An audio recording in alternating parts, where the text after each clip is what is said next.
Welcome back to News 46. Here's an update with R.J. Lloyd, Darby O'Donnell, and Joe Hayden at Fitness for 10 and Peak Performance. I dislocated my kneecap and it hurts real bad.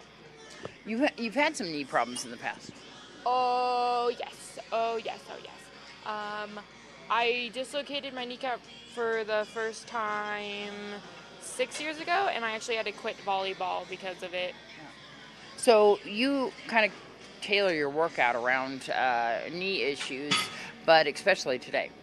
Yeah. I usually try and be a little bit more sensitive with my knee, considering my past knee issues, but after a while of working out, it usually gets better. It doesn't hurt or anything anymore, so I could actually put more weight onto it. But yes, because I dislocated it last night, and it still hurts and is kind of swollen, I had to try and avoid all possible leg-related workouts. She's doing great. I mean, aside from a little knee tweak she had, falling over things, not here, but at home, we had to modify a workout today. So we did a lot of upper body work, shoulders and whatnot. But she's doing great. And so we're right on the heels of the Independence Day holiday. Tell me some advice for holidays like this, because I know that there's a lot of hot dogs, there's a lot of hamburgers, there's a lot of things that maybe you shouldn't have in your diet over these types of weekends. Well, you can have things, but just be sensible about it. Like, for example, don't eat a lot of breads. Just stay away from a lot of breads and eat the meat. I do a lot of times where, I'll throw 2 patties on one bun, to save from eating a bunch of bread. Sort of things like that, and you still enjoy yourself, stay hydrated, drink plenty of water, things like that. And that is true, right? Because being out right now in this weather, sometimes you don't realize when you're outside playing, because I know the park's having a lot of activities and stuff like that. With the family, you don't realize that you're not getting any liquids. Exactly, especially if you're doing a pool activity and whatnot, because your body's cool, you still need to hydrate. So make sure you're drinking plenty of water, make sure you're drinking at least a gallon a day. If you find yourself just stop sweating all of a sudden, that's a big indicator that something's going on. So make sure you're staying hydrated and keeping yourself cool and shaded and basically sunblocked. Maybe even plan some of those barbecue items over this weekend on a healthier way, a healthier diet? Yeah, a lot of veggie snacks. Do a lot of those things, and fruit bowls, and just stay away from a lot of the high carbs, high breads. The cakes and the chips and stuff like that. The stuff you're not supposed to be having. You can indulge a little bit, but just don't overindulge. And let's join Courtney Salmon with Weekend Sports. The United States women's national soccer team won the World Cup championship and got their revenge on Japan. For veterans like Abby Wambach and Christy Rampone, who announced that this would be their last World Cup, it was a great moment to witness.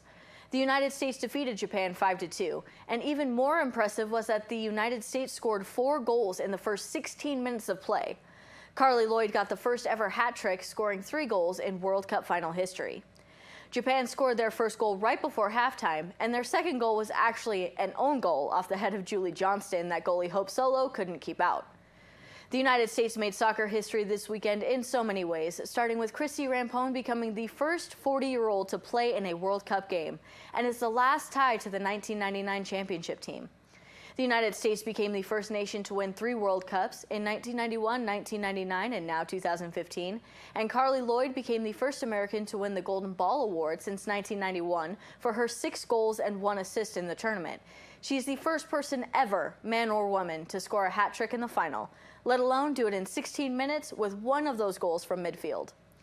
Hope Solo won the Golden Glove Award for her outstanding goalkeeping performance, and Abby Wambach finally got the elusive title she had been missing through her outstanding career. Congratulations to the world champion U.S. team.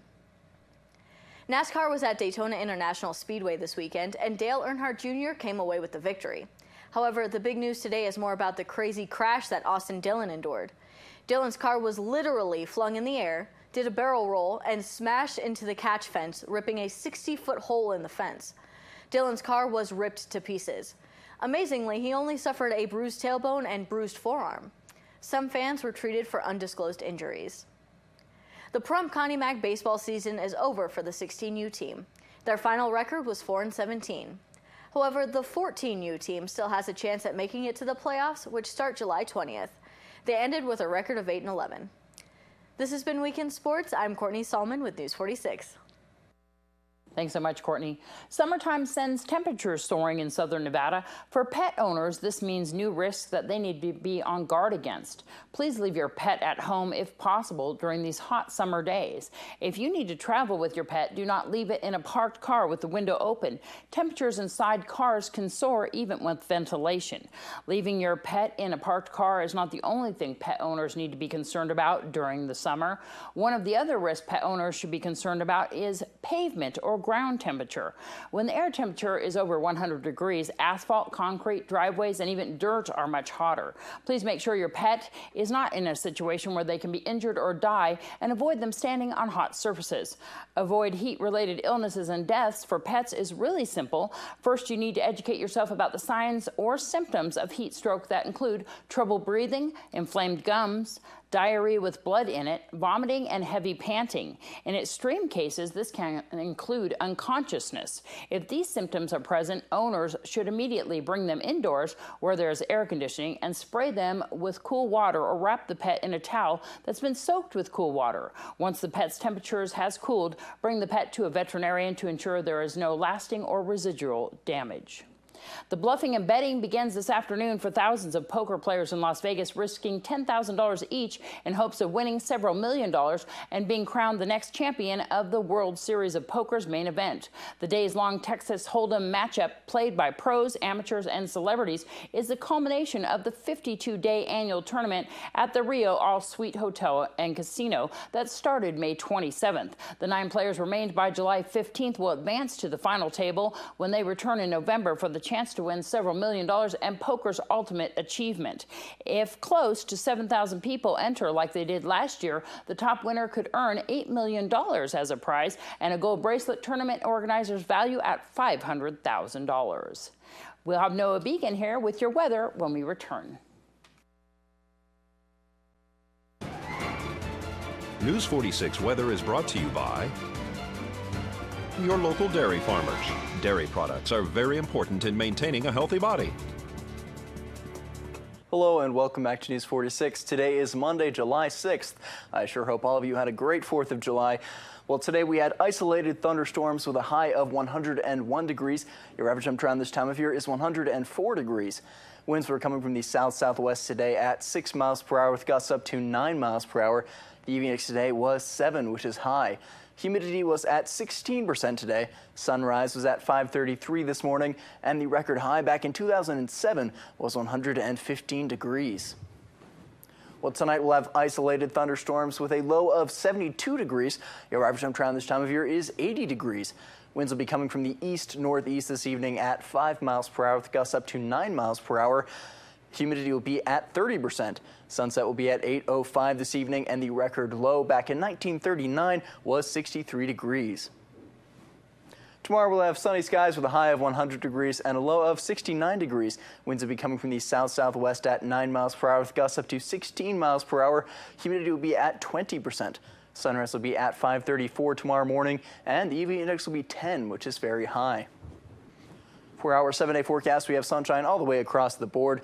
Your high temperatures will be starting off at 100 degrees tomorrow. That will be working its way down to 91 degrees on Thursday. And from there, it'll be working its way up, getting up to 101 degrees by next Monday.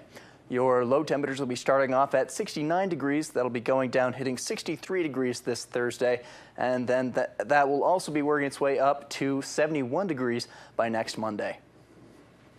Thanks, Noah. I'm looking forward to that cooler weather. Well, that's going to do it for this edition of News 46 from everyone up here at KPVM-TV and all of our listeners out there on 95.9 K8's Country. Have a great night. We'll see you back here tomorrow.